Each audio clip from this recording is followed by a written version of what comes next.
So far in this Vertigo Mad Max series, we've had stories featuring Nux, Immortan Joe, and last time it was Furiosa. Now, finally, 4 stories in, we are finally getting to the titular character. That's right, Max himself. And as we dig on into the comic, we are given a quick refresher course on his whole life in the last 3 movies. It's kind of interesting. I know there was a theory floating around after Fury Road that the Max who we met in that movie was maybe not the real Max, but maybe the kid from the end of Thunderdome who grew up, which is why it takes him the whole movie to say his name. This comic would seek to kind of put a fork in that theory, but even still, it's sort of interesting.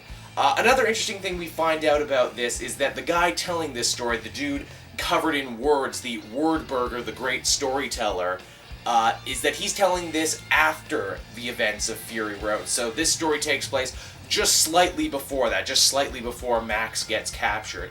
And as we join him, he's visiting Gastown. Gastown is the place ruled over by the People Eater, the big fat dude in nipple clamps who was working with Immortan Joe. And Max is there because he wants the one thing that he truly can't replace, the one thing that drives him, quite literally. He wants a V8 engine, something that can fix up his Interceptor, which, you know, is his weapon of choice and main mode of transportation. Now, the only way he's going to get that is if he gets involved in a Thunderdome, which, as anyone who knows Mad Max will know, is a big, giant gladiatorial fight.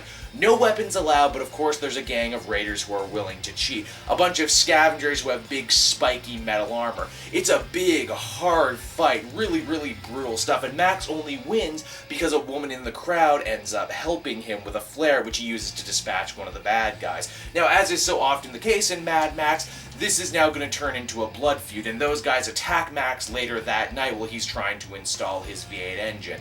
They leave him beaten up and pretty much dead where he stands. He's only saved at the last second by the same woman who picks him up. Apparently she has her own revenge quest, and Max, being Max, has now just fallen ass backwards into someone else's problem, and he's gonna have to help them out if he wants to get out of it. So, you know, an average day in the wasteland.